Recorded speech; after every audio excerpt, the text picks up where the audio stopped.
Bien, muy buenos días, bienvenidos a nuestra sesión del seminario de Filosofía y Videojuegos seminario en el que estamos leyendo el libro del profesor Elías Rey, el juego de videojuegos, ¿sí? Como acción ética performativa, en la cual ya hoy vamos a leer el cuarto capítulo, quinto eventualmente, esa es la idea. Y pues para trabajarlo hemos decidido traer acá un juego nuevo, es un juego que salió hace poco y pues de hecho lo instalé precisamente en estos días tratando de, oye pues de mirar un poco cómo va. Es Lies of P, las mentiras de P, las mentiras de Pinocho, sabemos que básicamente es la idea. Bueno, yo había jugado un poco el demo hace un tiempo. Miremos los ajustes. Yo creo que podríamos.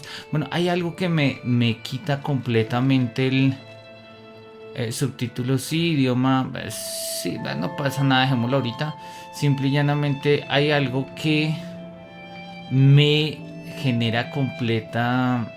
Me desconecta por completo del juego y es cuando uno ataca que salgan numeritos. No sé, nunca me han gustado, nunca me ha gustado que salgan los numeritos. Parece que no sé, acá no va a salir. Bueno, esperemos que no salgan. Nuevo partido, vamos a arrancar. Hola Alisana, ¿cómo estás? Me preguntas que si estamos resubiendo los archivos, los videos, supongo que sí, sí, los videos los estamos subiendo al canal de YouTube. Ahora en un ratico te lo comparto ahí en el chat para que lo mires, ¿no? Can you hear me?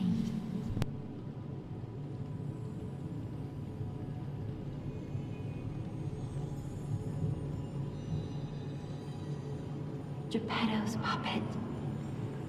We need your help.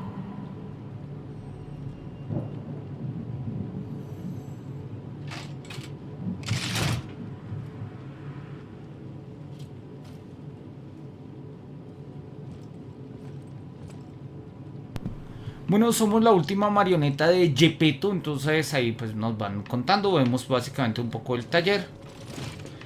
Nosotros estamos pues acá en una especie de taller, en un ámbito más o menos medio cyberpunk, como lo podemos mirar, sobre todo pues ahí vemos el arma de nuestro brazo, ¿sí? Completamente metálico.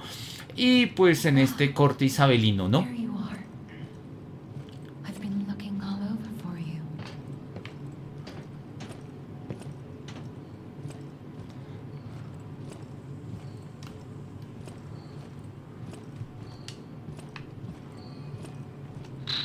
I see they got Jiminy too. But we have to hurry. My name is Sophia. Please come to Hotel Crotch. Jiminy, please escort him to the hotel. Listo, tenemos nuestro primer elemento que es básicamente una lamparita con un grillo en el interior. Recordemos que pues el grillo es importante en todas las historias de Pinocho. Vamos a ver acá como un poco que desempeña. No, usamos el cinturón arriba abajo, X, listo, perfecto. Mantén pulsado para activar la bolsa. Ok, y cómo lo gestionamos, supongo que...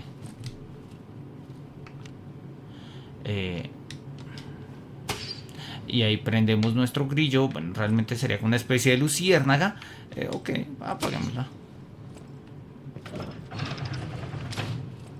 Let's get you out of there.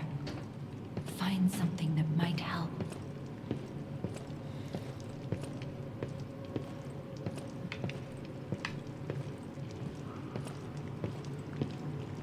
But the streets are not safe.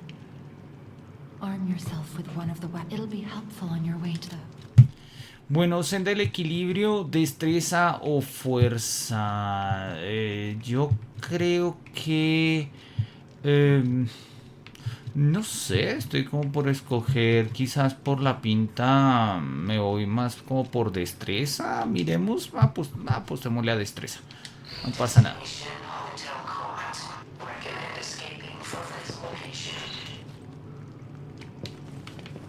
Listo, ya se nos activan entonces un poco las actividades, el control tipo Souls, ¿no?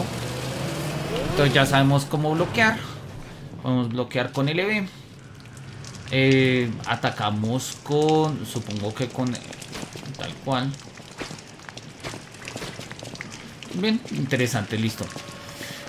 Estación central, notamos, bueno, acá hubo un asesinato, masacre realmente, ¿no? Podemos fijar acá a nuestro enemigo.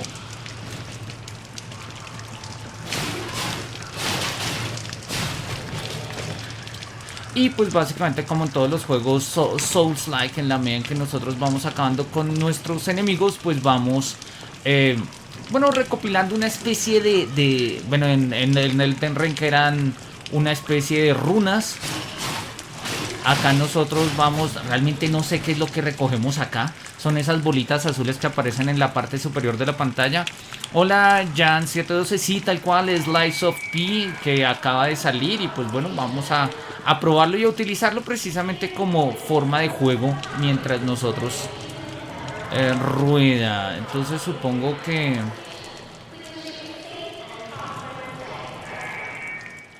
el personaje morirá si usas esto. No, no queremos utilizar el último recurso. Vamos, no sé en dónde. En fin, no tengo muy bien idea cómo fue que. Porque se supone que acá en este juego las armas se van desgastando y toca afilarlas. ¿Sí? Eso es como parte de la. Una célula se utiliza pulsos de célula para recuperar PS. Hay un límite de veces que lo puedes utilizar. Cuando llegues al máximo, se descargará si atacas enemigos mientras la célula está descargada. Básicamente son como nuestros puntos de energía, ¿no? Ahí tenemos 3. Entonces, bueno, pues vamos.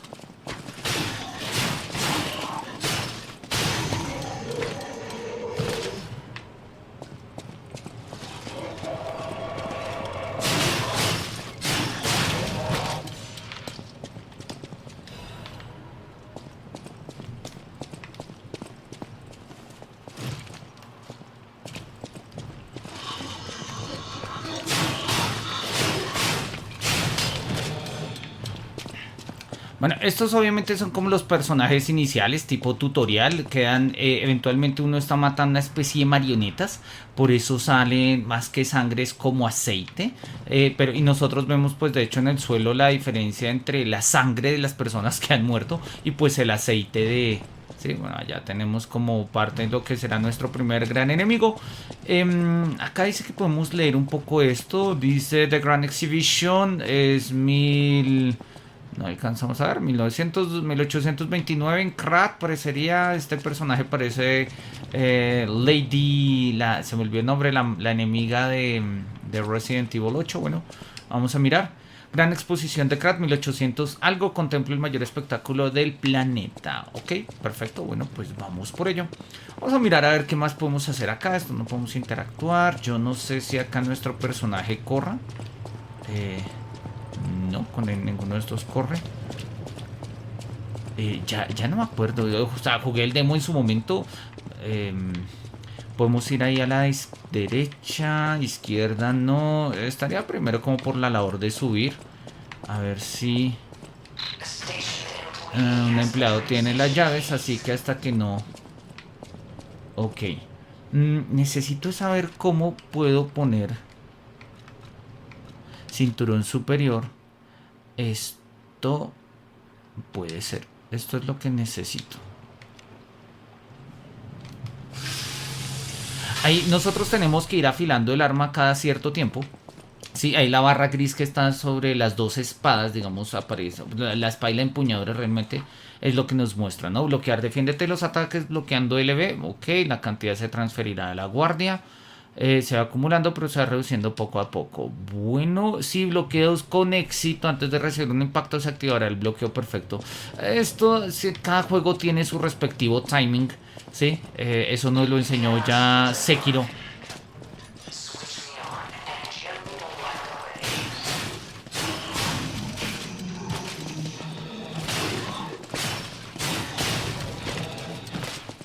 Miremos, a ver, que no tenemos mucho.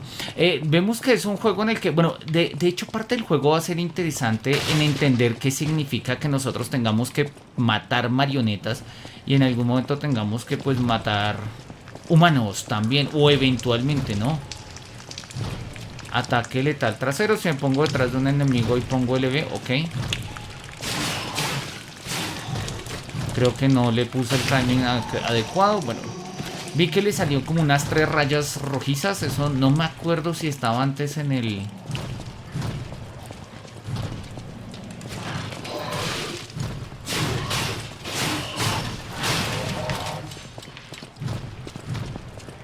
Allá se oyen unos golpes de fondo. Supongo que es nuestro primer enemigo grande que tenemos que pelear por acá. Bien, nosotros vamos viendo, bueno, notas, vamos a mirar las notas. Nota de un pasajero: para quien encuentre esta nota, sal de la estación y echa a correr. No te acerques a la sala de espera bajo ningún concepto. Allí he visto como una marioneta enorme mataba a golpes a todos los presentes. He echado la llave, pero no sé si servirá de algo. Al menos ya no entrarán aquí como Pedro por su casa. Mis días están contados, así que toda la ayuda que te pueda prestar será poca. Sobrevive, seas quien seas. Ok, bueno, alguien que dejó cartas anónimas. No me parece mal. Está interesante. Puedo ver. A ver, ve. A ver si puedo ponerlo. Ahora sí, debería ser. Pues no funcionó tampoco.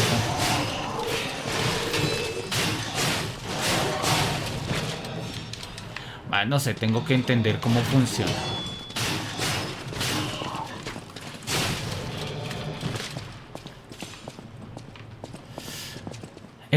Chamber of Machina Workshop, Ergo is Life. El Ergo parece ser como parte de este material azul que nosotros vamos a utilizar. De hecho, pues como de este, ¿sí? Que no, de este, que es como que en el que nosotros recuperamos vida.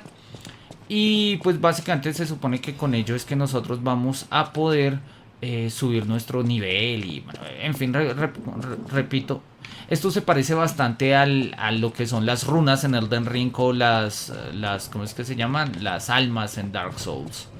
Sí, por acá, yo creo que bajemos. Yo creo que es como la tarea ya propia. Y ahí tenemos como nuestro... Encontraremos escaleras y puertas, ábrelas para crear atajos, perfecto.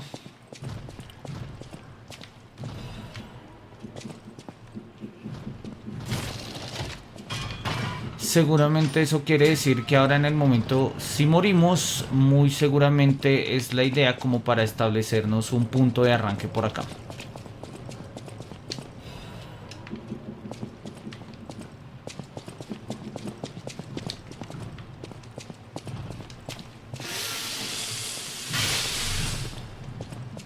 Bueno, vemos cadáveres por todas partes, ¿no? Acá pues todos ellos parecen ser personas, no parecen ser marionetas. Lo digo un poco por sus pintas. Y pues ahí tenemos básicamente a nuestro enemigo. ¿Cómo era que decía?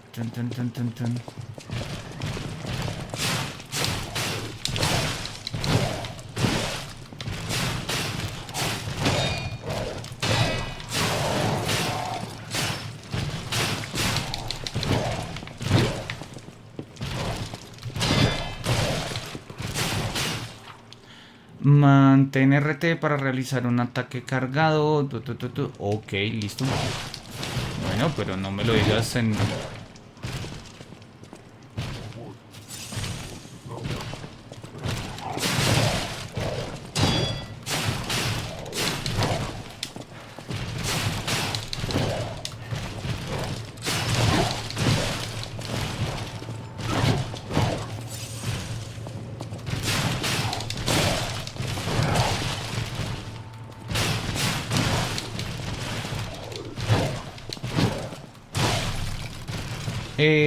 nos matan.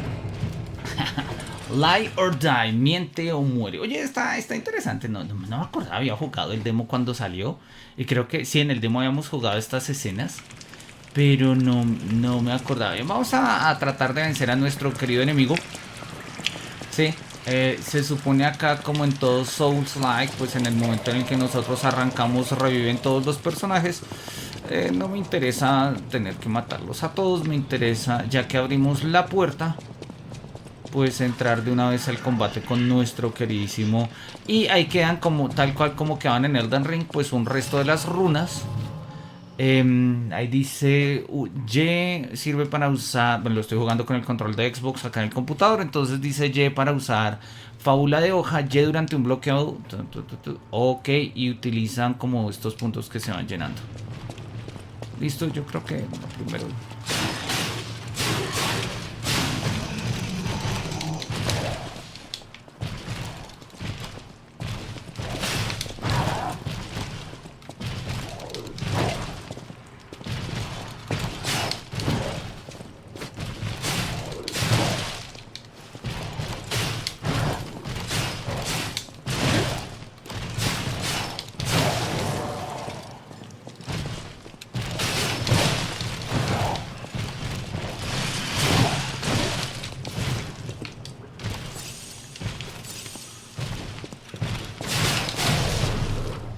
Ataque letal. Encara a un enemigo aturdido con RB. Ok.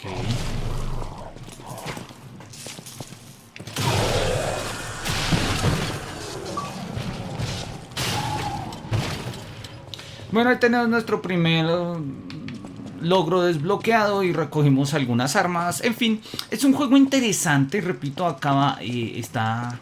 Pues muchos están felices comparándolo con Bloodborne, por ejemplo.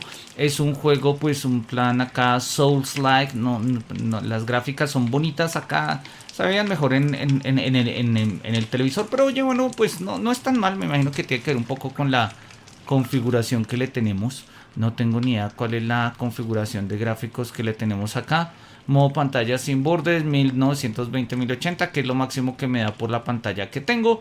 Me imagino que pues con una pantalla mejor pues podría tener incluso pantalla completa, sin bordes, modo ventana, bueno, en fin. Listo, está interesante. Vamos a dejar a nuestro queridísimo amigo acá para pasar a hablar un poquito de cosas del libro que quiero que miremos. Ahorita volvemos sobre el juego, mira, avanzamos un poco en la historia, así sucesivamente, ¿no? Como lo hemos hecho en todo este tiempo, listo. Entonces vamos a dejar a nuestro querido amigo... nuestro querido amigo a Pi, le voy a decir Pinocho, Pinocho suena un poco raro, digámosle Pi, ¿sí? Vamos a dejar a nuestro amigo Pi un momento ahí y vamos nosotros pues a arrancar o a seguir con el tema del libro, que el que hoy nos corresponde es bien sugerente, bien sugerente. Es básicamente, denme un segundo, donde lo tengo, acá está, listo. Nosotros tenemos acá el libro que es el texto del profesor Elías Rey, como lo habíamos estado mirando, ¿sí? El juego de videojuegos como un acto ético performativo. Ya habíamos leído hasta el capítulo 3, hoy nos queda 4 y 5, que realmente son más bien pocas páginas, son alrededor de 30 páginas. De las 173 a las 105, acabamos, si la vez pasada leímos 50 páginas, yo creo que 30 páginas lo hacemos hoy con relativa facilidad, aun cuando sí valdría la pena recordar y decir que pues las conclusiones van a ser un apartado importante, vale la pena detenernos un poquito en ellas, y también pues el tema correspondiente del capítulo cuarto, al cual vamos a arrancar. Vamos a mirar precisamente este. En el capítulo cuarto él empieza con un epígrafe que me parece muy sugerente y muy oportuno para lo que él está trabajando, ¿no? Y él dice, The asymmetrical fate in our access to representations over thing is a contingent fact of history and not a logical necessity. That is, it is simply a Cartesian habit of mind, ¿no? Entonces la fe asimétrica del acceso a nuestras representaciones acerca de las cosas es simple y llanamente como una contingencia o un hecho contingente de la historia y no una necesidad lógica. Esto es simple y llanamente un hábito cartesiano de la mente. Es necesario una especie de saludable escepticismo de cara a la duda cartesiana para pensar una alternativa. Y eso es lo que él está queriendo decir y pues precisamente por eso va a llamar este apartado como discusión, muy en el orden de lo que son los textos científicos y académicos en los cuales pues establecemos pues eso, discusiones a propósito de los temas, ¿no? Y en esta discusión precisamente lo que él nos va a mostrar es la discusión que va a tener con la postura que hemos planteado. ¿Cuál es la postura que hemos planteado? Ya la habíamos dicho la vez pasada, Miremosla acá rápidamente. No la tengo acá subrayada. Bueno, en fin, la debo tener subrayada, no me acuerdo, pero recordémosla. El acto ético performativo significa que la relación, o sea, uno significa que no vamos a hacer una doctrina ética al margen de un mundo. Por ende, no vamos a juzgar la ética de un videojuego al margen del mundo de juego. Dos, como la ética no se crea al margen del mundo de juego, se crea dentro del mundo de juego, así que es necesario que la ética no obedezca ni a valores establecidos ni a cánones establecidos, sino a una dinámica activa, o como él lo llama, intraactiva. O sea, la ética del juego se consolida en la medida en que nosotros jugamos, ¿sí? Y por eso lo va a llamar jugar videojuegos como acción responsable. Y tres, que es quizás como el punto más inquietante de esto, jugar bien o la virtud ética dentro del juego obedece y responde precisamente a jugar a lo que el juego nos pone a jugar. Que eso entendemos las premisas, ya hemos visto el por qué, pero pues de todas maneras vamos a acá como a articular un par de dificultades más que se van tejiendo, ¿no?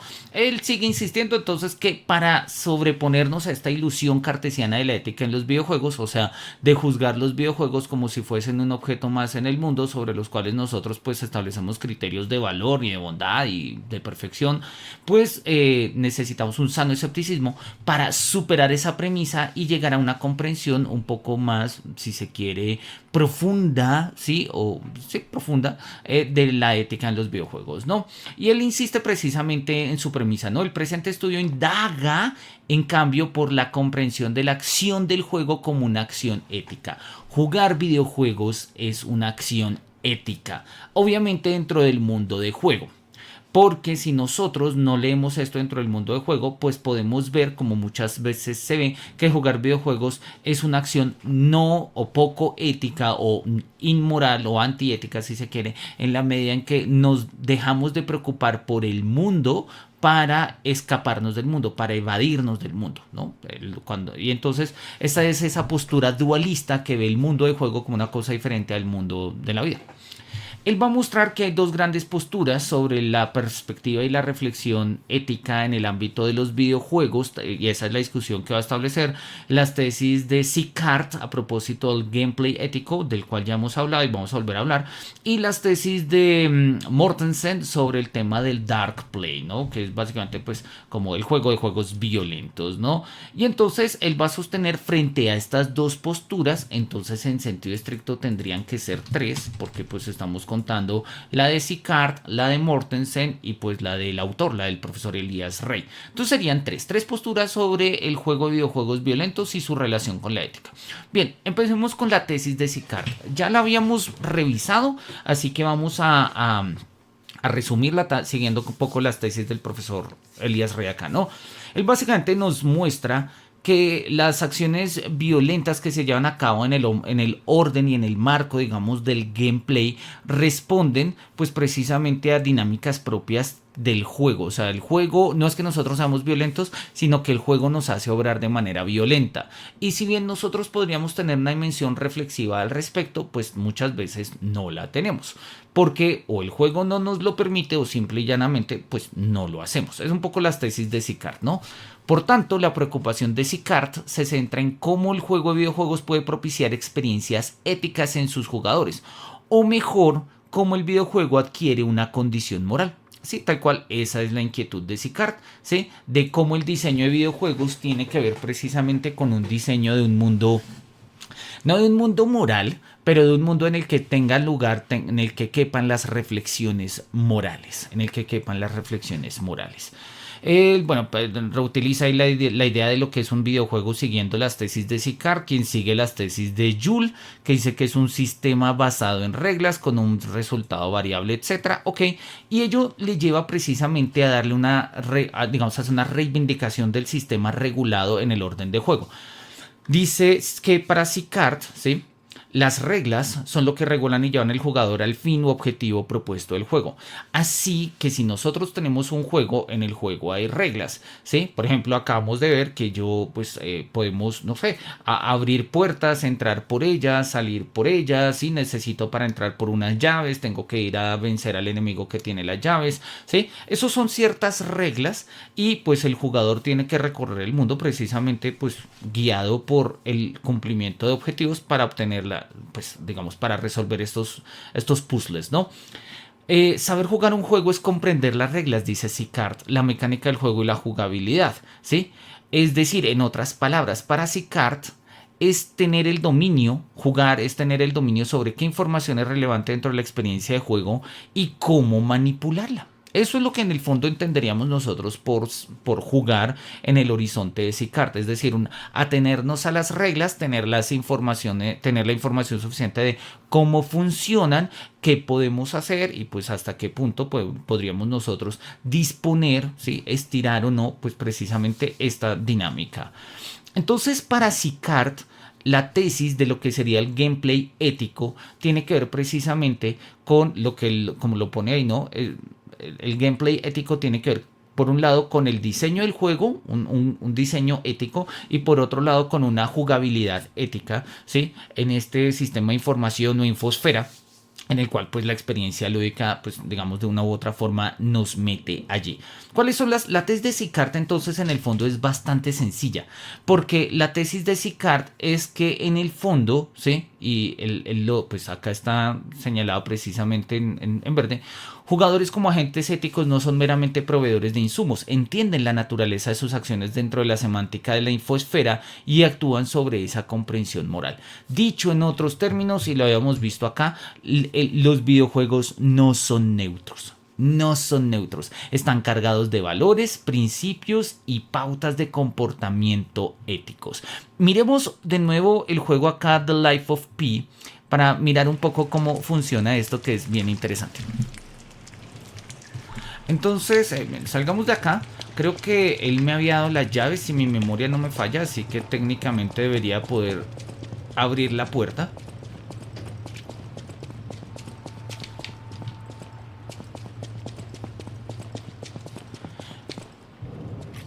He utilizado las llaves de la estación, perfecto.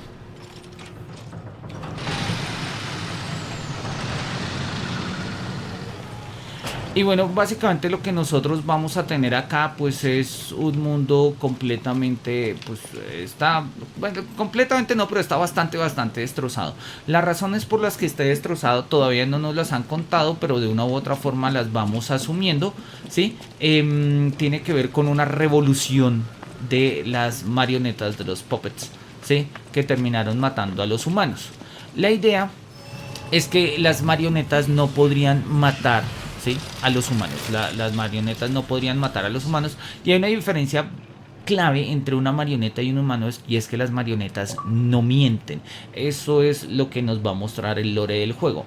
Pero nosotros pues vamos a tener que pasar por humanos para hacer muchas de las actividades que hay en el juego, y pasar por humanos es aprender a mentir. Es decir, es un juego que reconoce que parte de nuestra humanidad tiene que ver precisamente con el hecho de que nosotros mintamos. Con el hecho de que nosotros mintamos, ¿no?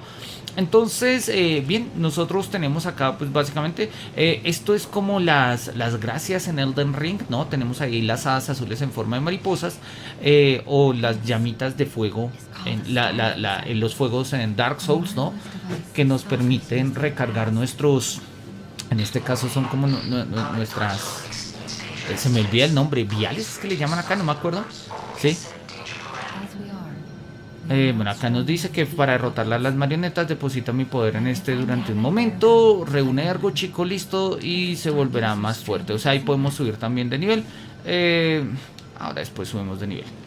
Entonces, básicamente esto es lo que tenemos. Ahí podemos como nosotros subir de nivel. Y vamos viendo un mundo que no está completamente, digamos, bien. De hecho, nosotros lo vemos, ejecuciones públicas, ¿sí? Personas allá clavadas en la... Personas colgando de estatuas en el centro de una plazoleta, que pues no es como el el contexto, digamos, normal, animales muertos, sí, que es, y sobre todo en nuestro contexto actual, pues el hecho de que haya pues, maltrato animal precisamente tiene que ver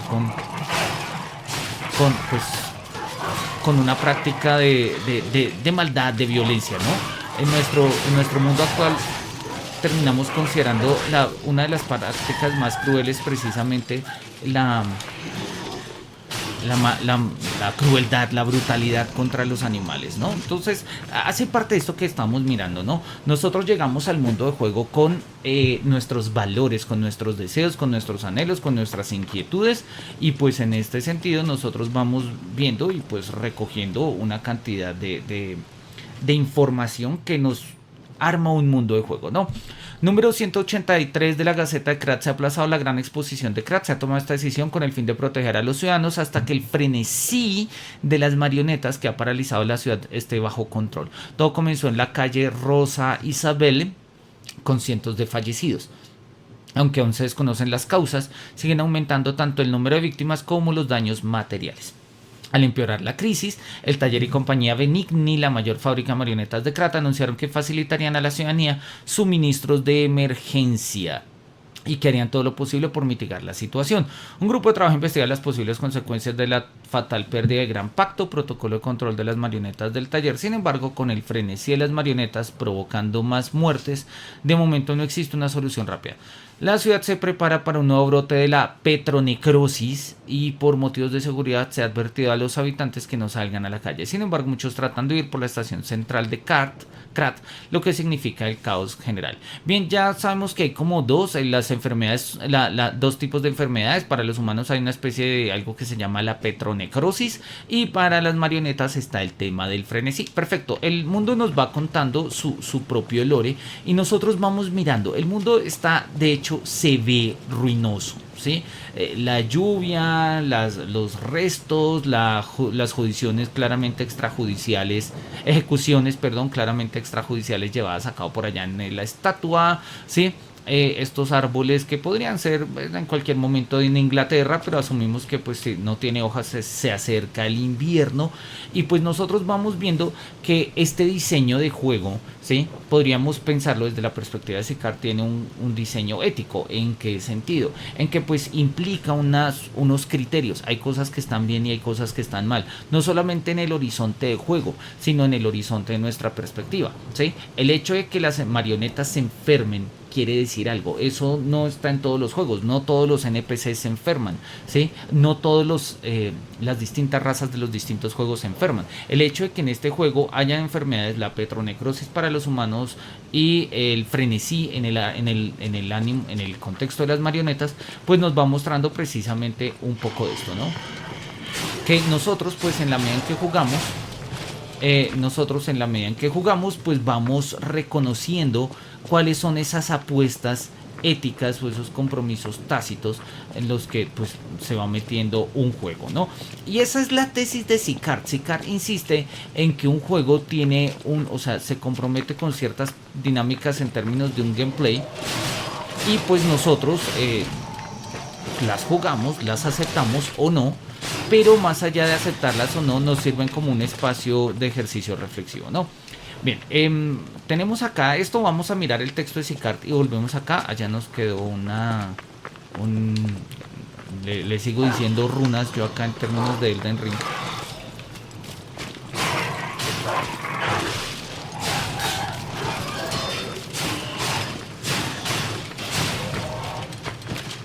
Listo, creo que ahí las conseguimos. Bien, perfecto, vamos a quedarnos un poquito ahí.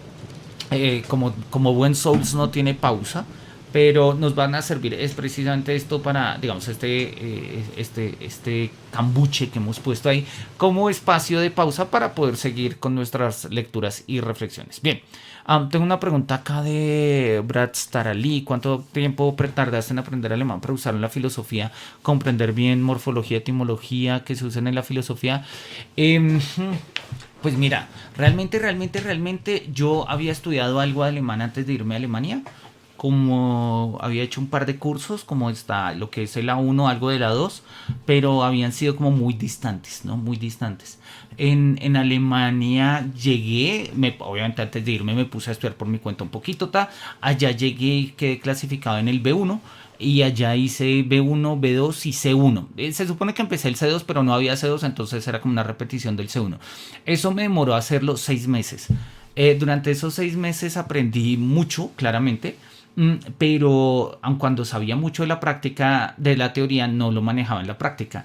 Entonces fue chistoso porque la primera clase que yo tuve en la universidad no entendí nada, nada, nada, nada, nada.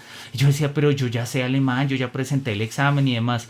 Y pues obvio, una cosa es aprender un idioma y otra es manejarlo. Yo creo que en esos 6 meses más el primer semestre de trabajo allá, más o menos como en un año, logré aprenderlo bien. Obvio, lo hablo bien, obviamente cometo errores como lo comete cualquier extranjero que habla en un idioma que no es su lengua materna, pero pues en términos generales puedo expresar las mismas ideas que podemos expresar, que quiero expresar en mi lengua materna en otro idioma. Pero hay algo que yo creo que es lo más difícil de manejar, porque la gramática en términos generales un año en general en cualquier idioma te es suficiente para manejar la gramática y tener conversaciones exitosas en todos los contextos. Pero lo que es tener un estilo en la escritura, en el habla, eso requiere mucho más tiempo. Eso requiere mucho más tiempo. Y yo creo que una de las cosas que, mejor dicho, uno de los criterios que le ayuda a uno fácilmente a diferenciar qué persona es nativa o qué persona no es nativa, es que tengan un estilo al hablar, un estilo al escribir, etcétera. Mi estilo, por ejemplo, al hablar todavía es muy gramatical, o sea, yo pongo los pronombres donde hay que ponerlos, pongo los verbos donde hay que ponerlos, pero obviamente eso coloquialmente o en ciertas prácticas tiene sus cambios. La gramática va por un lado, pero la estilística completa e incluso establece variaciones en la gramática. Eso pasa también en español, ¿no? Entonces sí, yo creo que un año juicioso, largo, y luego los otros dos que estuve allá, pues obviamente lo perfeccioné y pues como yo ya les había dicho, muchas de mis cosas están en alemán, mi celular está en alemán, algunos de los programas con los que yo trabajo están también en alemán. La idea es que no se me olvide. Habíamos pensado, de hecho estamos armando como un grupo a ver si nos poníamos a hacer pequeños ejercicios de aprender alemán, leer pequeños textos, de pronto hacerlo por Twitch también. No sé, oye, pues si estás interesado me avisas, me puedes dejar tu correo o algo y miramos si armamos el grupo, de pronto funciona. O sea, de pronto funciona me refiero y pues logramos tener como un eco. Bien, sigamos entonces. La tesis de Sicard. Bueno, y gracias por la pregunta, Brad Starley. Bien, la tesis de Sicard entonces es relativamente simple, ¿no? El jugador no es neutro, el videojuego no es neutro. Y como ni el jugador ni el videojuego son neutros, cuando nosotros, o sea, que no sean neutros quieren decir que hay determinaciones previas en el contexto de lo que son los valores, escalas de perfección y demás, pues obviamente digamos que tiene pleno sentido el hecho de que nosotros pues lleguemos a un mundo con una serie de valores, ¿no? Lo dicen estos términos, en otras palabras, es en la experiencia de juego en donde se pueden encontrar mayores posibilidades de decisión, es decir, de agencia moral, lo cual es cierto, pero también es caricaturesco. El único espacio el único espacio de reflexión ética no es la elección moral, ¿sí? La parte más visible es la punta del iceberg, ok, pero no es la única forma. Y de hecho creo que ahí va a haber como una especie de confusión a lo largo del texto. Y bueno, vamos a mirarla, ¿no? Entonces eso es lo que se denomina gameplay ético. El gameplay ético es reconocer que ni el jugador es neutro, ni el juego es neutro, porque hay valores culturales que ayudan a comprender e interpretar el juego, y en el diálogo con esos valores, pues nosotros tenemos la capacidad de establecer, pues, ejercicios reflexivos, ¿no? Es como un poco la idea de lo que es el gameplay ético. Entonces, en este sentido, el juego de videojuegos es una experiencia lúdica dentro de una infosfera que comprende la interacción entre agencias mecánicas, las del videojuego, y de agentes éticos que evalúan sus acciones mecánicas de entrada y salida dentro de la semántica de la infosfera. Ok, sí, esto es cierto, pero si nos damos cuenta, para describir esto en términos éticos no estamos utilizando el lenguaje ético. Entonces parecería que estuviésemos utilizando la discusión, o sea, los problemas éticos para resolver un problema epistémico. Y vamos a mirar que eso algo tiene que ver más adelante, ¿no? Algo tiene que ver más adelante. Bien, 4 puntos. Tenemos acá una pregunta. A ver qué nos dice Shusei Semen. Bueno, qué pena si lo pronuncio mal. Shusei Semen, un gusto saludarte. ¿Has pensado aprender algún idioma asiático? Mira que no realmente, pero después de conocer a algunos amigos iraníes, me dio mucha curiosidad aprender persa. Sí, y pues sé que es parecido al árabe. De hecho, pues manejan el mismo alfabeto, pero entiendo que no maneja, o sea, que pues son lenguas distintas, como lo puede ser, no sé, el portugués y el español, ¿sí? Creo que, según entendí, el persa tiene menos caracteres en su alfabeto que el árabe, entonces lo cual hace que por lo general los árabes puedan leer más fácil el persa que los persas el árabe, pero pues digamos que estaría como en ese orden. Sí, pues digamos que en su momento me gustó además porque el mundo persa me ha llamado la atención, ¿sí? El contexto, el mundo persa, el mundo iraní, ¿sí? Me ha llamado la atención desde muchos de sus referentes. Durante cierto tiempo estuve leyendo bastante de mitología persa y mitología iraní. Y, y bueno, tuve como un gusto profundo, pero finalmente pues acá en Colombia en particular, me imagino que debe haber, seguramente, no tenía ni idea. No sabría decir si hay. Me dices que, pero el farsi no tenía más caracteres que el árabe. Oye, mira, no sé, seguramente tú puedes saber. Hasta donde yo había entendido era al revés. Que el farsi es la lengua persa, entiendo, ¿no? Que el farsi tiene más caracteres que el árabe. Ahora, puede que lo haya entendido al revés, lo cual muestra mi absoluta y completa ignorancia de los idiomas asiáticos.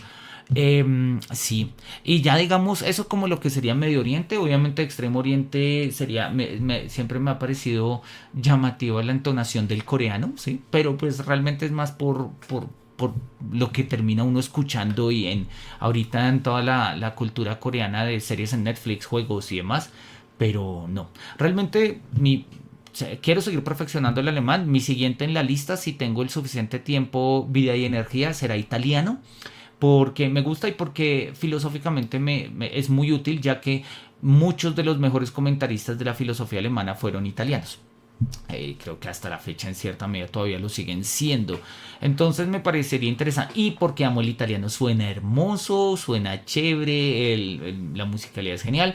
Se supone que como hispanoparlante no debería ser tan difícil, pero bueno, en algún momento tendré que sacarle un poquito el espacio, ¿no? Eso. Y bueno, no sé si alguno de ustedes da clases de idiomas orientales, no sé, pues ponen la información ahí, de pronto algunos de nosotros hasta nos entusiasmamos a arrancar. Bien, si vamos acá con el texto. Él va a establecer, acá estamos mirando el punto de Sicard de lo que es el gameplay ético, y él va a considerar que el análisis de Sicard, y de hecho según el mismo Sicard, se lee en términos muy aristotélicos de lo que es la potencia y el acto, ¿no? Es decir, y él lo dice, y no, según lo anterior, el análisis de Sicard demuestra que el juego es un conjunto formal de reglas que crean un mundo ficticio dentro del cual el jugador tiene experiencias éticas, que es la infosfera. Eso es cierto, algo reductivo, pero eso es cierto. Esto quiere decir que el juego de videojuegos es una experiencia ética, en la medida en que las limitaciones y los recursos de la regla le imponen al jugador, y pues en la medida en que hay contenidos y valores éticos incorporados, bien sea por parte del jugador o bien sea por parte del juego. Cierto, ¿sí? En este orden de ideas, Sicard dice, rescata la presencia del jugador y declara su importancia con el juego. Sin embargo, apuesta por un jugador ideal. Sí, también es cierto, también es cierto. ¿Sí? En general, cada vez que se habla de ética, se termina hablando de una figura ideal, ¿no? Eso lo sabe Habermas, eso lo entiende claramente Habermas, ¿no? En la ética de la acción comunicativa, donde él reconoce que en el orden de la consecución de acuerdos mediante el diálogo, pues se habla de las condiciones ideales del diálogo y del interlocutor ideal. Sí, a veces esto que tiene precisamente esta perspectiva dialógica entre los valores del jugador y los valores del juego, pues también tienen una dimensión dialógica. Entonces sí, hay una perspectiva de lo que sería un jugador ideal, y pues no estamos hablando de un jugador real. Aceptamos las críticas lúcidas. Lúcidas, habría que hacer matices, pero entendemos, digamos, brevemente las entendemos. Sí. Y nos dice que el punto es que la ética en un juego no se puede analizar puramente a priori, pero tampoco puede analizarse a posteriori. No se puede analizar a priori porque pues no hay juego hasta que no lo juguemos. Y no se pueden analizar a posteriori, ¿sí? Puesto que según el trabajo de campo el jugador no hace revisión de su actuar desde el juego desde el punto de vista ético, sino que pues juega y punto. Entonces cuando hacemos el ejercicio un poco a posteriori, pues termina siendo como un ejercicio fuera del mundo de juego, no en el mundo de juego. Y recordemos nuestra primera premisa, no vamos a creer o no queremos hacer éticas al margen del mundo de juego o de cualquier mundo. Y él va a decir, bueno, acá tenemos entonces nosotros un inconveniente porque el jugador hace la reflexión ética, como propone Sicard, solo si se le interpela para que lo haga, tal y como se hizo en esta investigación, precisamente para que los jugadores hiciesen una valoración ética sobre las acciones violentas asumidas en el juego. Y él lo reconoce, ¿sí? Él lo reconoce, de hecho lo vamos a mirar más adelante. Él lo reconoce que sí es cierto, sí hay valores dentro del juego, pero aparecen cuando uno le pregunta al estudiante, cuando uno le pregunta al entrevistado, cuando uno le pregunta pues, a quien le está colaborando uno con esta investigación. Entonces tendríamos que mirarlo un poco con calma, tendríamos que mirar un poco con calma, ¿no? Yo estoy parcialmente en contra de esta postura, ¿no? Y por eso igual parcialmente es cierto, pero de igual modo asume que la reflexión ética solo surge motivada y no espontáneamente, lo cual es contrafáctico. Es decir, la reflexión ética no surge únicamente porque nos pregunten ¿y te parece bueno o te parece malo? Puede que nuestras reflexiones éticas no surjan en términos de una complejidad discursiva, pero no porque no surjan en términos de digamos, de una complejidad discursiva per se, sino porque carecemos de la complejidad discursiva para establecer ese tipo de discursos éticos, ¿sí? Pero obviamente cuando nosotros jugamos y pues hay una dimensión en el que la parte del gameplay, del juego, ¿sí? Tiene que ver con un ejercicio reflexivo. Si no, no haríamos lo que haríamos. El criterio que va a poner el profesor Elías Rey es un poco débil. Él dice, no, lo hacemos porque nos divierte. No siempre. Hay juegos que no nos divierten y aún así, o hay cosas que no nos divierten en los juegos y aún así las hacemos. Entonces yo creo que sí hay una forma latente de una reflexión ética ahí, digamos, de una noción, si no queremos utilizar la palabra reflexión o algo, pero bueno, eso habría que mirarlo y trabajarlo. Esto implica que la suspensión de los valores y principios éticos de la vida cotidiana, ¿sí? Son requeridos para pues, poder entrar dentro del horizonte del juego. Y pues desde esta perspectiva, ¿sí? Pues lo que él está mostrando es que el jugador experimenta que su única obligación moral es jugar para ganar según las reglas. No los cuestiona, ni los contrasta, ni los evalúa desde los criterios lógicos, ni desde su ética personal como los propone Sicard, pues al hacerlo se suspende el juego. Sí, vuelve y juega, parcialmente de acuerdo. Cuando nosotros jugamos. Cuando yo he tenido que matar estas marionetas, mato las marionetas. No me pongo a pensar en el valor de una vida, si una vida artificial también vale lo mismo que una vida natural. Sí, exacto, no, yo juego y lo hago, pero de una u otra forma es fácil porque pues hay una, y él ya lo había dicho, hay una retórica procedimental, sí, que me ha mostrado pues que en los videojuegos se matan. Pero si en lugar de esto pusiésemos no una práctica de matar, no una práctica violenta, sino otro tipo de prácticas, no sé, una práctica de canibalismo, una práctica de tengo que comerme a las otras marionetas, oye, pues ahí es complicado. Hay una misión que me gusta mucho del Lords of Shadow 2. Miremos acá si Lords of Shadow 2. Miremos a ver si lo podemos poner por acá. Yo creo que sí, acá dice que esta es como la primera parte. Vamos a mirarlo. ¿Dónde tengo acá? Listo, se supone que sí, acá, listo. Bueno, acá está el Castlevania Lords of Shadow 2. Me interesa, la historia es interesante. Aparece básicamente Drácula tiene que vencer a sus enemigos. No, pero acaba de vencer al que... Mira, acá está el full game. Entonces puede ser fácilmente acá, después de que nosotros... Listo, acá. Nosotros hemos resucitado, ¿sí? Si no han jugado el juego, les recomiendo que lo jueguen. Es un juego interesante y divertido.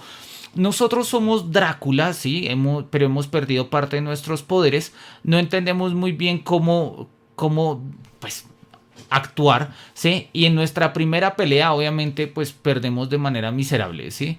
Porque estamos débiles, estamos muy débiles, ¿no? Entonces Drácula, pues no tenemos absolutamente nada que hacer ahí, ¿sí? ¿Cómo podemos revivir, ¿sí? O sea, ¿cómo podríamos, digamos, cobrar nuevamente nuestra energía? Pues obviamente tenemos que hacerlo, pues, con sangre, ¿sí? Bebiendo sangre, ¿sí? Ahí aparece, bueno, el celador, el vigilante de Sobek, ¿sí? Que entonces nos va a decir como, mira, tienes que seguir adelante. Y entonces nos va a decir, mira, acá te doy un regalo para que tú puedas recuperar tus fuerzas. Y lo que nosotros tenemos acá es una familia encerrada, ¿sí? Nosotros estamos ahí y vamos a ver que básicamente es papá, mamá y un niño, ¿sí? Ante el cual pues de los cuales nosotros tenemos que beber la sangre, ¿sí? De los cuales nosotros tenemos que beber la sangre. Vamos a ponerlo un poquito acá como en pantalla completa. Y oye, cuando a mí me dicen en un videojuego mata y yo mato, pues listo, mata y yo mato. Pero si en un videojuego me dice tienes que tomarte la sangre de toda la familia, ¿sí? Es, es turbio, es doloroso, es inquietante, además porque los estamos matando precisamente uno frente a otro y podemos nosotros empatizar más o menos con la figura de Drácula y más o menos con ellos, ¿sí? Pero pues justamente tiene que ver con un criterio pues de hasta qué punto haríamos nosotros lo que haríamos, ¿sí? Y entonces, bueno, ahí lo tenemos, Drácula se bebe la sangre de la mamá, del niño, del papá, ¿sí? Y pues obvio, es Drácula, ¿sí? Entonces uno dice, esto es lo que se esperaría que uno hiciera en el orden del juego, sí. Y hacerlo es jugar bien el juego, sí. De hecho, no tenemos opción, de acuerdo, no tenemos opción. Pero la tesis de Sicart es más lúcida que la que propone el profesor Elías Rey. El profesor Elías Rey simple y llanamente dice, no, pues si hay que chuparle la sangre a niños, pues le chupamos la sangre a niños. Lo que está diciendo Sicart es, mira, este juego nos pone en la tarea de drenarle la vitalidad y la sangre a una familia. Eso automáticamente nos dice, no creas que Drácula es bueno. No creas que Drácula es bueno. Y lo que está haciendo no está justificado ni nada. El tipo es un vampiro y el tipo, si tú estuvieras allí, sería el que se tomara y se bebiera tu sangre. Listo. Entonces ahí lo tenemos. Es una misión interesante porque precisamente es una misión que no nos permite, digamos, alternativas. No podemos no hacerla, pero nos permite pensar. Nos permite pensar. Entonces lo que está diciendo el profesor Elías Rey es que mientras que Sicard se queda hablando más del ámbito del diseño del juego y de la perspectiva del jugador, se le olvida la experiencia del juego. Yo creo que no, yo creo que a Sicard no se le olvida. Creo que lo que le interesa al profesor Elías Rey es superar un dualismo tácito que hay ahí, la diferencia entre los valores que trae el jugador y los valores que trae el juego, y lo que le interesa más bien es establecer un monismo. Él no lo va a decir de gran manera, ¿sí? A ver, tengo acá un comentario, dame un segundito. Dice Brandstar Ali, hay mucho delay. Bueno, el árabe es una lengua semítica del persa. No, aunque el mismo alfabeto no se parece casi nada, la fonología es totalmente diferente. O sea, por ejemplo, el vietnamita tiene el alfabeto latino, pero no se puede entender con un español. O sea, he hablado con tayikos e incluso el hebreo es más entendible que ese idioma. LOL.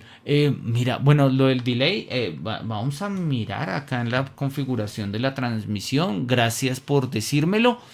Mm, y bueno, lo del alfabeto sí, completamente de acuerdo. Repito, soy completamente ajeno y si se quiere ignorante de todo este tipo de lenguas del mundo oriental. Creo que como alguien que, o sea, la invitación del conocimiento es la invitación a aprender y aprender cada vez cosas nuevas. Sí sabía que el vietnamita utiliza alfabeto latino y no sé, no he leído nada en vietnamita. Em, pero sí, bueno, yo creo que es el mundo del lenguaje es un gran mundo y valdría la pena explorarlo, ¿no? Hay un texto muy bonito, yo no sé si ustedes recuerden la historia, mito, leyenda, como lo quieran ver, de la caída de la Torre de Babel, ¿no? La Torre de Babel, donde según la Biblia se cuenta, creo que eso está por allá en el Génesis 22, si mi memoria no me falla. Hagamos acá la revisión. Génesis 22, no, esto es el sacrificio de Abraham a Isaac. Bueno, no me acuerdo, está por allá el comienzo del Génesis. O en el Éxodo. Torre Babel. No, Génesis 11, mira, en la mitad.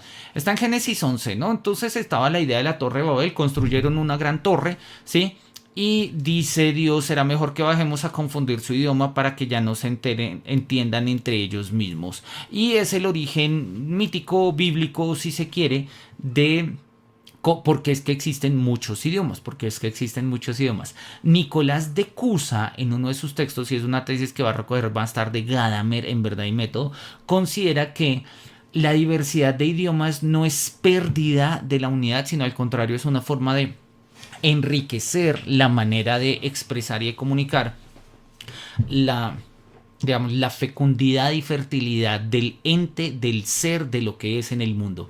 Entonces, mientras que para muchos el hecho de que hayan distintas lenguas, perdón, es síntoma del pecado, es consecuencia del pecado, ¿sí? Precisamente acá nosotros estaríamos hablando que, pues, repito, siguiendo las tesis de Nicolás de Cusa y las tesis de Gadamer, y de Escoto Erígena, hay varios, ¿no? Podríamos reconocer que la pluralidad de lenguas realmente trae un plus al mundo, una ganancia, hay algo que trae la multiplicidad de lenguas que no estaba antes. Y si bien nosotros podemos ponernos acá muy nostálgicos con el absoluto y con la unidad, la pluralidad de lenguas pues nos pone a nosotros en una perspectiva un poco más, digámoslo así, una vista un poco más amplia porque nos permite entender que la diversidad del ente hace parte, o sea, la diversidad del ente, me refiero a la diversidad de los modos de ser, no hace parte de la complejidad y de la fecundidad del mundo, que aplicado al texto que estamos leyendo tiene pleno sentido porque estamos mostrando que existen por lo menos estas tres versiones: la del gameplay ético de Sicar, que estamos terminando de explicar, la de el Dark Play, que la vamos a mirar ahorita de Mendelssohn, y la de pues el profesor Elias Rey, que la hemos estado mirando. Génesis era el Pentateuco en la Torah. Sí, el Pentateuco son los 5 primeros libros de la Biblia, tal como ahí viene la forma penta, ¿sí? Tal como lo tradujeron la traducción de los 70, que fueron los judíos que se quedaron por allá en Alejandría y demás, y que hicieron la primera traducción de la Biblia del hebreo al griego. Hay versiones, por ejemplo, en la Biblia en alemán. El Génesis, o sea, los libros del Pentateuco no se llaman Génesis, Éxodo, Levítico, Deuteronomio, etcétera, sino se llaman Moisés 1, Moisés 2, Moisés 3, Moisés 4, bajo la creencia que el Pentateuco pues fue escrito por Moisés. Entonces es una referencia ahí. Por cierto, ¿cómo estudiar la filosofía en un país que no es de mayoría católica? ¿Cómo es eso de las otras denominaciones del cristianismo, de quitar libros no por estar inspirados por Dios? ¿Cómo es la teología sin ellos? Pues obviamente toda teología tiene que ver con una revelación, o sea, cuál es el fundamento en el cual te estás marcando la revelación, y a partir de ellos, pues cómo se establecen, digamos, unos discursos de sentido. Hay unos libros que fueron los deuterocanónicos, que estaban en la traducción de la Biblia de los 70, o sea, los judíos que se quedaron por allá en Alejandría y demás los metieron en sus textos, pero que la tradición semita que regresó a Israel no los aceptaron. Y los libros deuterocanónicos no fueron aceptados precisamente porque tenían una cierta influencia pagana, influencia griega, como por ejemplo la de los libros de los macabeos. Los libros de los macabeos, por ejemplo, son libros donde se habla explícitamente de la inmortalidad del alma. Eso en el Antiguo Testamento no era muy claro. No era muy claro. Y como no era muy claro, pues se asumía que era más bien pagano. Quienes creían que el alma vivía después de la muerte era algo más bien pagano.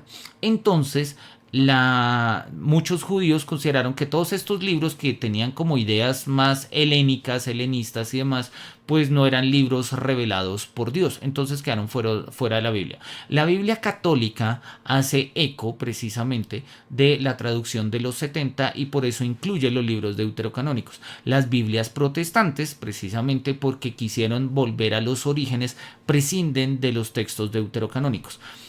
Si bien los textos deuterocanónicos son importantes, en términos de una revelación teológica, sobre todo lo que van a mostrar es la idea del juicio, la idea de la inmortalidad del alma y la idea del juicio.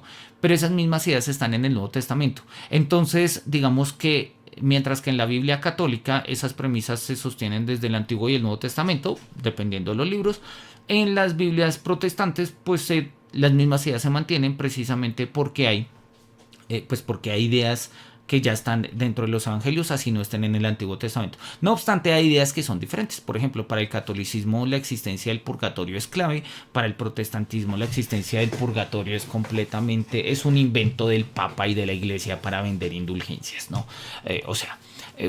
Yo creo que lo bonito precisamente de eso de viajar, de conocer otras lenguas, de conocer otras religiones, tiene que ver con eso, con conocer la diversidad, que es un poco pues lo que nos interesa incluso en esta perspectiva, ¿no?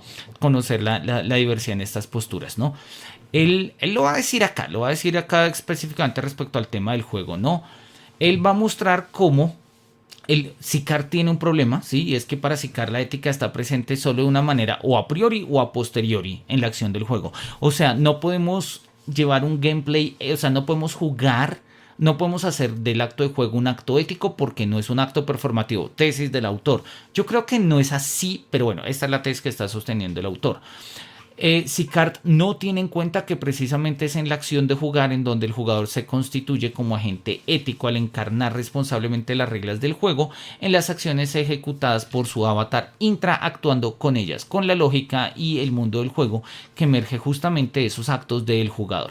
Una comprensión performativa de la ética abre otra dimensión no explorada para repensar una comprensión del gameplay como la acción ética. Entonces, entendemos la crítica. Para Sicart, si el juego y el jugador traen valores éticos, esos valores éticos tendrían que establecerse en una armonía a priori o tendrían que hablarse a posteriori, o sea, después del juego, ok, ¿cómo se dio? Pero según el autor, en el momento del juego ese diálogo no se da, porque cuando uno juega no está pensando. Yo creo que sí, yo creo que cuando uno juega uno también piensa. Yo creo que jugar es también una forma de pensar. Pero bueno, mantenemos las referencias que está proponiendo acá el autor. Así que en la reconstrucción que le está haciendo de las tesis de Sicart, pues nos va a mostrar que si bien podríamos considerar que hay un papel por parte del diseñador, ¿sí? El autor remite al diseñador del juego, también hay un papel, ¿sí? Por parte del jugador, que es cuando pues, nosotros jugamos. Y ello va a consolidarse en la realidad del juego, ¿sí? Que es, digamos, una especie de lo que él llama una dimensión performativa que aparece cuando nosotros jugamos el juego. En este sentido funciona, ¿sí? Pero él vuelve precisamente sobre las tesis contra Sicart. Él insiste en que el problema de Sicart es justamente que la acción de jugar todavía es heredera de un dualismo, ¿no? Y él dice, no son dos elementos separados que entran en interacción. No son las cargas éticas que tiene el diseño del juego más el trasfondo de reflexiones y valores morales que trae el jugador que entran en diálogo, ¿sí? Sino que necesitaríamos concebir esto como una continuidad. Que eso fue lo que vimos en el capítulo 2, precisamente cuando hablábamos del tema de la continuidad ontológica.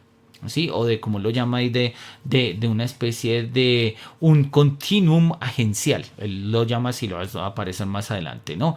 Entonces, en este sentido, ¿sí? Él insiste en que solamente cuando se pone en marcha todo el sistema informático en una relación entreverada con las acciones manuales del jugador, allí emerge el juego y se genera la dinámica de la constitución de agencias. Obviamente, entonces, solamente en el juego puede haber una reflexión ética del juego, pero si las tesis de Sicart van a que la ética del juego va o antes del juego o después del juego, o sea, tenemos que hacer un diseño del juego bueno para que las personas sean morales, o después de que las personas personas jueguen, las llamamos a que reflexionemos a ver de si consideran que el juego es moral o no, pues no tiene en cuenta el mundo de juego. De acuerdo, la tesis es consistente y coherente, ¿sí? Bajo el supuesto de que cuando jugamos no pensamos. Él va a tratar de demostrar que eso es así. Repito, yo estoy contra esa hipótesis, pero bueno, es algo que académicamente habría que discutir. La tesis del autor, que es la tesis que él ha estado sosteniendo todo este tiempo, es esta, ¿no? Esta relación de interacción no presupone nada, ni reflexiones previas, ni posteriores, o sea, no es ni a priori ni a posteriori. Solo se lleva al acto de jugar de manera excelente, lo que equivale a ser un acto ético performativo. Genial. Pero, esto de no presuponer nada resulta altamente complicado, ¿sí? Ya hay un texto muy sugerente de un filósofo colombiano que se llama Danilo Cruz Vélez. Él murió hace ya mucho tiempo, ¿sí? Que se llama Tabula Rasa. Y es una reflexión, ¿sí?, sobre la pregunta de si podemos hacer una filosofía sin supuestos, ¿sí? Si podemos hacer una filosofía sin supuestos, ¿no? A ver si acá nos lo deja. No nos deja ver, pero bueno, ahí está. Danilo Cruz Vélez está en el cuarto volumen de las obras completas, editado acá en Colombia por la Universidad de los Andes. ¿Cuál es el link del filósofo colombiano? ¿Cuál de, me pregunta acá Susei Semen, de Danilo Cruz Vélez? Supongo. Te lo voy a compartir por si, no sé, de pronto es esto lo que quieres mirar. Danilo Cruz Vélez fue un autor muy importante porque fue de los primeros filósofos colombianos que, digamos, llevó a cabo lo que tradicionalmente se llama la normalización de la filosofía en Latinoamérica.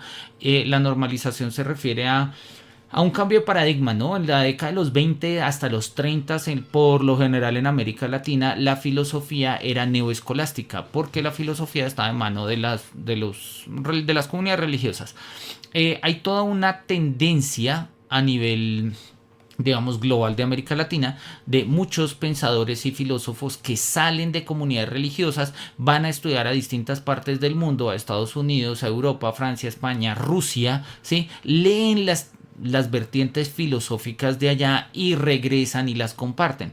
El profesor Danilo Cruz Vélez estuvo en Alemania y Bélgica, entonces trajo unas referencias muy importantes de lo que era la fenomenología de Husserl y pues la filosofía heideggeriana, por ejemplo, ¿sí?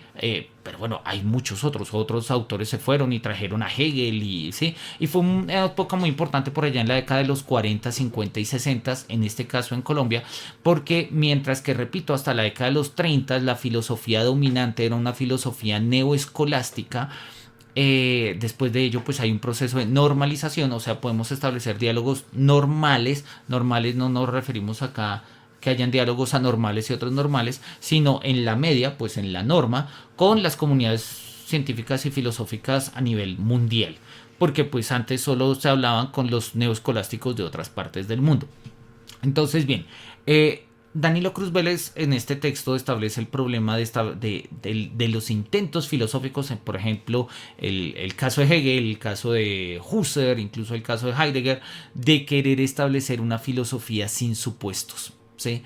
Y es que una filosofía sin supuestos es muy complicada, porque en el momento en el que tú arrancas, ese primer principio tiene que ser de suyo comprensible, ¿sí? No en virtud de otro criterio al margen que de sí mismo.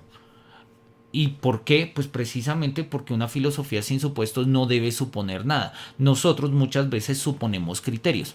El sueño de una filosofía sin supuestos ha sido como el gran sueño de muchas filosofías, pero también ha habido muchos filósofos escépticos, filósofos más realistas, en fin, intuicionistas y demás de todo el tipo, que reconocen y asumen que nosotros necesitamos tener ciertos supuestos. Y si bien es cierto que la filosofía siempre va a estar tratando de remontar un poco más allá de los supuestos que tiene, pues pensar absolutamente sin supuestos es muy difícil.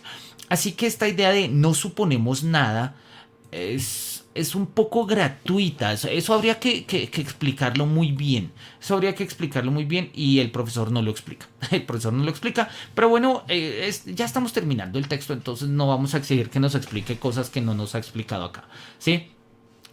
Precisamente él va a asumir que no se presupone nada, pero pues vamos a mostrar que sí se presuponen cosas. Y eso lo vamos a mirar más adelante, ¿no? Bien, ahí terminan las referencias de Sicard. Ah, bueno, mentiras, termina acá todavía. Hay una que es la del jugador como agente ético virtuoso. Sicard encuentra que al considerar así el juego es acabar con el espíritu deportivo, es decir, que los valores de ser justo, respetuoso y honesto en el juego, por solo buscar el resultado y no el proceso mismo del juego, nos llevaría a perder digamos, lo que de valor trae el juego. Un juego no se juega por ganarlo, se juega por jugarlo. Eventualmente una forma de jugar el juego es ganar, pero otra forma de jugar el juego es perder. Y en ambos pueden haber reflexiones interesantes, sentidos sugerentes y demás. Yo estoy de acuerdo con ello. ¿Sí? El profesor Elías Rey no está de acuerdo. Le parece que eso es una premisa bastante, él lo va a decir, ¿no? Bastante disonante, discordante incluso, ¿no?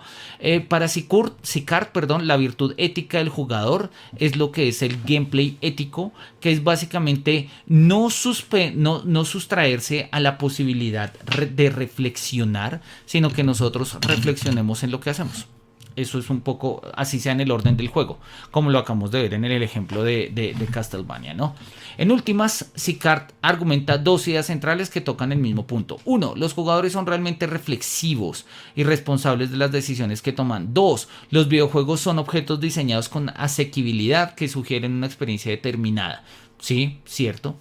Y él lo va a poner en estos términos, ¿no?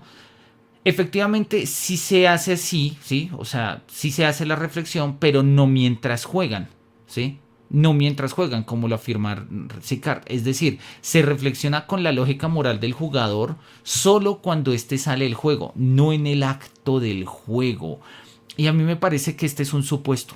Este es un supuesto. El que dijo que no iba a suponer nada, él está suponiendo que cuando nosotros jugamos no pensamos o no nos detenemos a hacer una reflexión moral. Él va a decir, no, mira, eso hasta incluso salió eso fue lo que me arrojó mi investigación. Pero él mismo ya lo habíamos dicho, pues que la reflexión surge en el momento en el que él también la motiva. Entonces ahí tenemos como una especie de ambigüedad, Yo creo, ¿sí? Y acá lo pongo, yo estaría en la labor de entender que jugar es una de las formas incluso cartesianas de pensar. Cuando nosotros miramos las meditaciones cartesianas, la segunda meditación metafísica, Descartes dice, ¿qué soy yo? Una cosa que piensa. ¿Y qué es una cosa que piensa? Es una cosa que siente, que ama, que sufre, que no quiere, que quiere, etcétera, etcétera, etcétera, ¿sí? Y en ese sentido, ¿sí? Pues lo que nos va a mostrar Descartes es que todas estas formas de pensar son formas de inteligibilidad del mundo. Yo creo que jugar es una forma de hacer inteligibles los fenómenos. Por ello los juegos implican objetivos, metas, reglas, etcétera, etcétera, etcétera. Obviamente eso es un carretazo así, una intuición que tengo, habría que desarrollarla, pero funciona. Ahora, volvamos sobre lo que le está diciendo. Que según Sicard, los jugadores piensan, pero él insiste en que no piensan mientras juegan, ¿sí? Sino que se piensan cuando se sale del juego, no en el acto mismo del juego. Repito, yo no creo que haya una distinción tan radical entre pensar y jugar, a menos que, repito, o eso es un supuesto, o suponemos que no hay relación entre pensar y jugar, o asumimos que, pues, los videojuegos no nos sirven, los videojuegos violentos en este caso, no nos sirven para pensar. Y yo creo que sí nos sirven para pensar. Yo creo que sí nos sirven para pensar y creo que hemos dado suficientes ejemplos y muestras a lo largo, ¿sí? de este seminario. En suma, la ética es un asunto que se actúa y se vive y no que se piensa o se reflexiona antes o después del juego. El que está diciendo que quiere evitar el dualismo me parece que vuelve a caer acá en un dualismo, ¿sí? Esto es un nuevo dualismo. Y, o sea, porque precisamente una tesis que está diciendo que hay una un continuum entre el jugador, el juego y la agencia de la máquina. Hay un continuum en la práctica performativa de la ética, de la responsabilidad que se constituye o se construye, perdón, en la medida en que nosotros hacemos las cosas que el juego nos pone a hacer, pues separarla, jugar de pensar, ¿sí? Creo que sí, o como él lo pone acá, sí, poner la ética como un asunto de acción y no como un asunto de pensar, separar acción de pensar. Creo que en este caso pues es un nuevo dualismo que precisamente va en detrimento de lo que él está queriendo hacer, de lo que él está queriendo hacer. La performatividad es precisamente una impugnación del poder excesivo otorgado al lenguaje para determinar qué es lo real, según la tesis de Barat. En este sentido, la dimensión ética que él ha estado sosteniendo durante todo el juego emerge de la acción del juego, no antes ni después de él, ni aparece en un supuesto momento reflexivo. O sea, él insiste precisamente en que el momento ético es en el momento del juego. El momento ético no es ni los valores que yo traigo al juego, el momento ético no es ni los valores con los que fue creado el juego, ni el momento ético es la reflexión que hacemos después de jugar. El momento ético es el momento del juego. De acuerdo, eso me parece genial. Pero si eso implica una reducción de toda la ética a la acción, ¿sí? Pues nos quedamos sin el factor discursivo importantísimo de la ética, y entonces básicamente pues lo que tenemos acá es una especie de átomo, ¿sí? Algo simple en sí mismo, ¿sí? Una continuidad entre sujeto y objeto que juega, pero pues quedamos completamente incomunicados. Primero porque no podemos hablar éticamente de ninguna manera, porque no se trata de pensar, sino se trata de actuar. Y segundo porque pues cada juego nos puede pedir cosas diferentes. Sí, es decir, en Call of Duty no tengo que comerme, no tengo que tomarme la sangre de una familia, ¿sí? Entonces, pues la ética en Castlevania no tendría nada que decir respecto a la ética de Call of Duty, ni a la ética de Gears of War, y entonces acá, pues lo que hacemos es, sí, efectivamente, si este esquema tiene sentido, pues terminamos jugando éticamente cada uno de los juegos, pero no podemos decir absolutamente nada al respecto. Y si no puede existir un discurso ético, pues la ética pierde pues su poder, no porque deje de ser ética y demás, no, sino porque precisamente la tarea de la ética es un ejercicio reflexivo y discursivo sobre cómo hacemos las cosas mejor. Él insiste, entonces, repito, y yo creo que vamos a terminar acá vamos a llegar ahí al Dark Play y terminamos mostrándoles un par de cosas más de Lies of P, perdón. Él dice que el problema de las tesis de Sicart es que caen en una separación entre sujeto y objeto. Sí, de acuerdo, o sea, de acuerdo en el sentido en el que ya lo hemos dicho, pero pues él también ha hablado acá de una separación entre pensar y actuar, ¿sí? Que también resulta pues bastante dualista, entonces a veces pasa eso, a veces uno quiere superar de tal manera el dualismo que termina cayendo en él, ¿no? Y él dice, mira, Sicart no ha logrado superar el binarismo moderno entre el yo y el no yo. Sicart no lo ha logrado. Entonces, eso no quiere decir que las tesis de Sicart sean inválidas, sino que son deudoras de unos postulados que en la medida en que van cambiando, pues hacen que su lectura sea más débil. Valdría la pena pensarlos pues desde posturas un poco más sólidas, más fuertes, como la de la ontología relacional, la del continuum ontológico que él está sosteniendo, ¿no? Entonces el corolario que hace el de las tesis de Sicart es el siguiente: esta distancia artificial entre jugador y juego máquina es la que promueve conflictos éticos sugerentes para las diversas perspectivas y disciplinas investigativas, pues cuando se asume el investigador de videojuegos y el videojugador y el jugador se posicionan desde una perspectiva lejana y fuera del juego, por aquello de la objetividad del primero.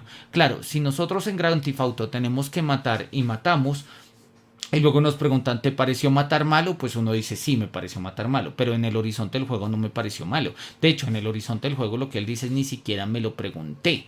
Pero yo creo que, repito, el ejemplo del asesinato es simple y llanamente circunstancial, porque es el ejemplo típico de la dinámica de juegos donde se mata, pero hay misiones, por ejemplo en Grand Theft Auto, donde tenemos que torturar, ¿sí?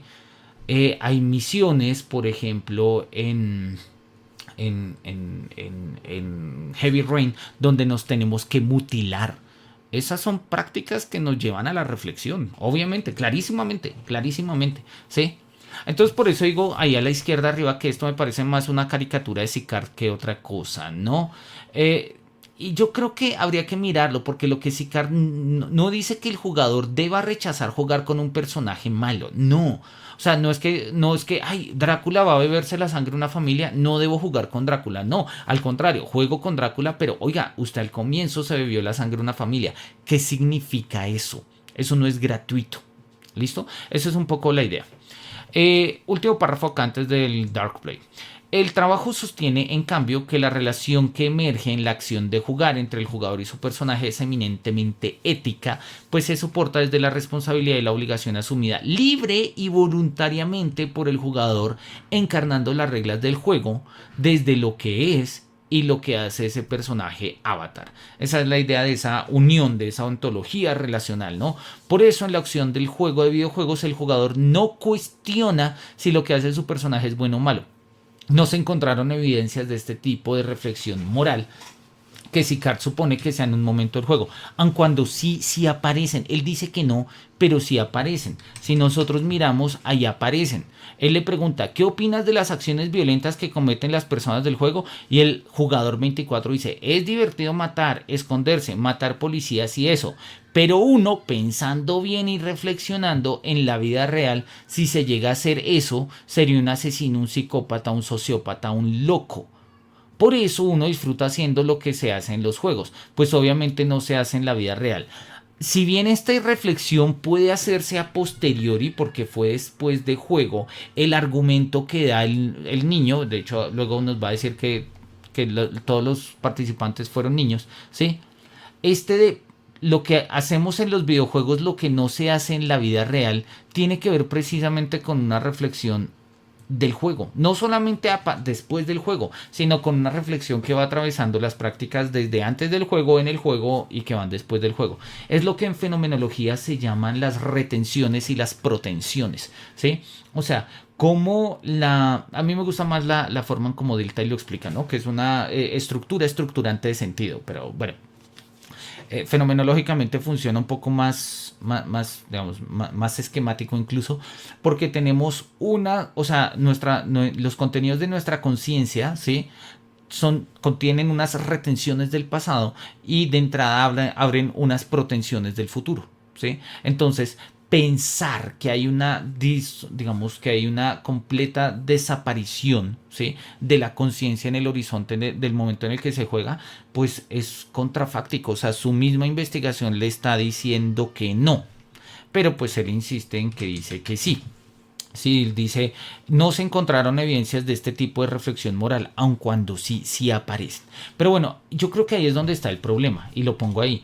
Se asume que esa responsabilidad con la cual yo me vinculo al juego es libre y voluntaria, ¿sí? Pero en ese momento quedo obligado al cumplimiento ético transhumanista de las mismas para lograr el mejor resultado de juego. O sea, en ese sentido, si no juego como debo jugar, juego mal.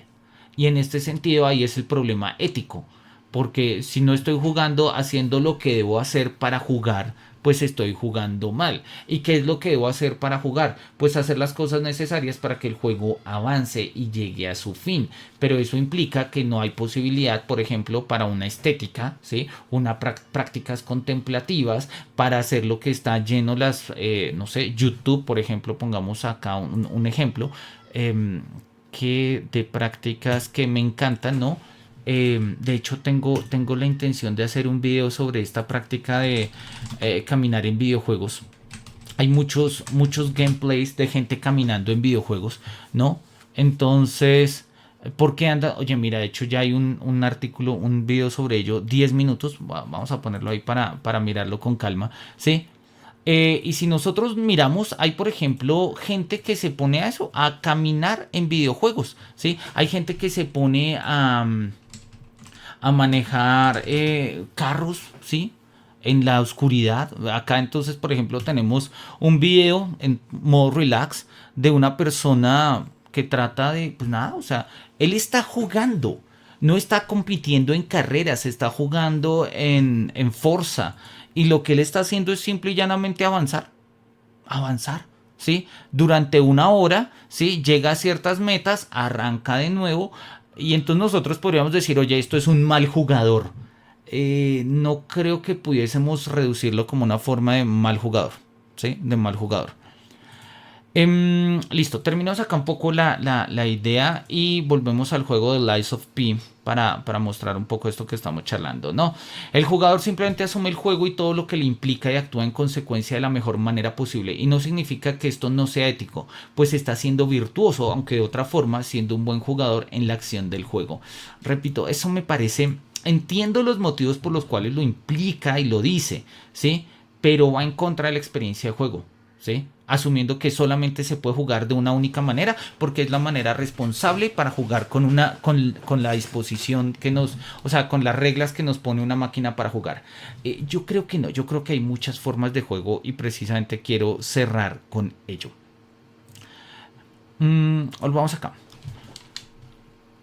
Tengan un segundito.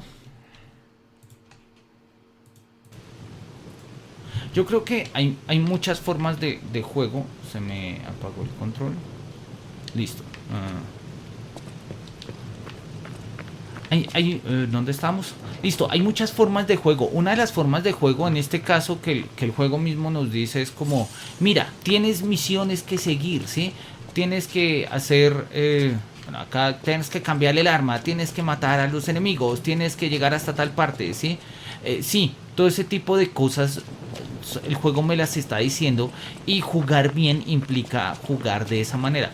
Pero yo podría, no sé, jugar modo pacifista, jugar modo foto, ¿sí? Voy a jugar de tal manera que voy simple y llanamente a obtener las mejores perspectivas del juego para tener las mejores imágenes, o voy a jugar en modo simple y llanamente contemplativo, ¿sí? Entonces voy a acabar a los personajes de una zona y me voy a quedar allí simple y llanamente, pues para poder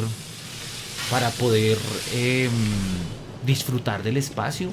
O voy a jugar a tener la menor cantidad de puntos posibles o demás, no sé. Hay muchas formas de juego.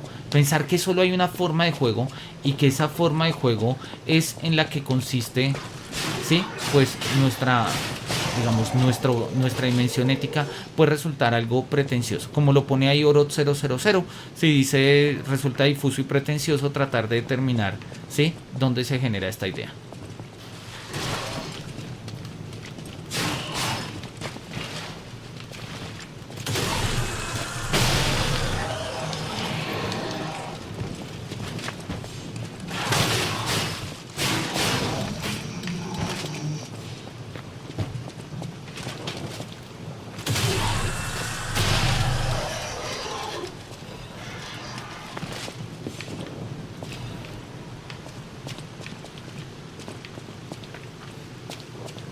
Bien, bueno, ahí tenemos, esto es The Lies of P, es un juego que, repito, está ambientado en el mundo de Pinocho, pero pues sí, nuestra primera misión va a ser ir a rescatar a Gepetto. Es nuestra primera gran misión, vamos a irlo viendo. De hecho, hasta esa misión era que se pueda jugar en la demo. Es un juego tipo Souls-like. Es bonito, mira, cuando llueve empieza a limpiarse un poco nuestro traje. Y pues oye, la reflexión de lo que queremos mostrar es: las tesis del profesor Elías Rey están muy bien, entendemos los motivos por los que surgen como surgen. Él básicamente lo que está tratando de mostrar es una alternativa a una lectura ética de los videojuegos en otro plano, pero nosotros consideramos que igual se queda corta, y se queda corta precisamente porque asume que la única forma de jugar es la forma que resulta divertida, y divertida en términos de vencer en un juego. Muchas veces nosotros jugamos un juego no por lo divertido que resulte, sino precisamente porque encontramos posibilidades y variaciones de juego. Por ejemplo, eso, pues variaciones que nos permiten el modo foto, modos contemplativos, modos un poco más guerreros, modos de jugar sin utilizar ciertas armas, sin utilizar ciertas cosas. La comunidad de videojuegos se enriquece bastante con este tipo de retos, ¿no? Bien, voy a terminar ahí, vamos a jugar, por allá al final hay otro enemigo, vamos a terminar jugando desde tratando de resolverlo. Nos vemos la próxima sesión para acabar el libro. Nos quedaron faltando unas 20 páginas, no mucho, entonces yo creo que las podemos terminar. Como siempre, un placer estar con ustedes. Y pues nada, nos vemos la próxima semana. Que los cielos nos miren con su beneplácito y hasta pronto.